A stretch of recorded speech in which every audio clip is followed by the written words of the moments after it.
Hey there, Grumpy Old Fart here. For those of you who don't know, I started Grumpy Old Fart to express my political and social opinions and to say things that I felt needed to be said. Unfortunately, YouTube started giving me strikes. As a hedge against this happening, I've created backup YouTube channels, Grumpy Old Gamer and Grumpy Old Ufologist. I also created a channel called Grumpy Old Fart over on Rumble, a free speech alternative to YouTube. You can find all of my stuff there, including my political opinion and current events. The link to my Rumble channel, as well as links to let you order my books, are in the description of this video. If you enjoy my content, please like, subscribe, share, and comment. I welcome your comments, even if you disagree with me. Now, on with the video. Hey there, Grumpy Old Fart here. I'm doing an Outlaw Trails story called Gold Fever. This is a continuation from Red Rock, the other story. I'm still playing under Bill, only this time I was alone when I took off.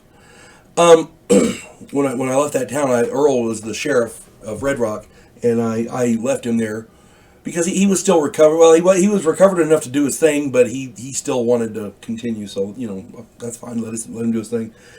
And I went off north into Colorado trying to look for gold.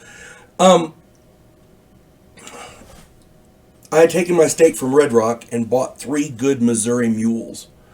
I laid in supplies for several months and headed into the mountains where I'd heard gold could be found. And as I crossed into Colorado, I ran into an old friend. Matt's work schedule had changed, so he was able to get back into the game. Amen. He agreed to ride along with me and see if we could strike it rich. We headed north into Colorado, south of Leadville. We met an old miner in a line shack who told us he'd found a rich vein and filed a claim to it. The problem was, he was too old and broken down to work the claim. He offered us each a third if we'd work his mine for him. Bird in the hand is worth 2 in the bush, so we agreed. Why go looking for gold when there's a mine right there? All you're going to do is work for it, He took us to his mine, and he was not lying. It was a rich vein, and as soon as we sunk our picks in it, it was evident that we'd made a good bargain. A third of this mine would make a man very rich indeed. Matt and I worked the claim while old Jed cooked and mended and did the other chores.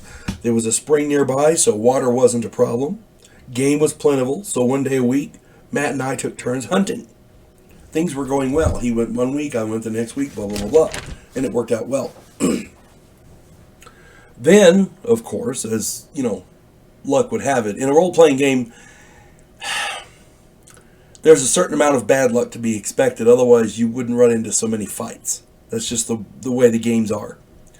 The whole point of an action game is that there should be action, Then, of course, the assayer and his men showed up. Jed had filed his claim legally, but the assayer decided that all of that gold would be wasted on an old man. He hired 4 local toughs to come and take Jed's claim. Matt and I, naturally objected, and so they came in force. We were in the mine. We had good cover. We'd laid in plenty of ammunition, so the odds were in our favor. We'd killed 2 of his men, and both sides had calmed down a bit. Each side decided to wait out the other. And it was a fairly long waiting thing. We knew where they were. They knew where we were. Nobody was leaving. Nobody could get away, but we couldn't get at each other. So it was kind of a stalemate, like almost like trench warfare from World War I. At any rate, that's when the Ute Indians had had enough of our trespassing. Those warriors swooped down and killed the assayer and his men, and to prove they weren't taking sides, they killed Jed as well. Matt and I figured our luck had run out, so we loaded those mules with as much gold as we could and made a run for it after nightfall. We rode those horses half to death to try to get away from those Utes. And by the way, Ute Indians, you don't hear much about them in the old westerns and like that, because usually you hear the Comanche and the Apache and like that. Utes are not wimps. They are badass. Utes are some of the most effective trackers there are. They're excellent warriors. I mean, you can't take anything away from them. And Bill did his research. He really did. We finally actually did make it to Colorado Springs 5 days later. We converted our gold into currency, and we each came away with just over $8,000, which was not a bad foray into the mountains, if I must say.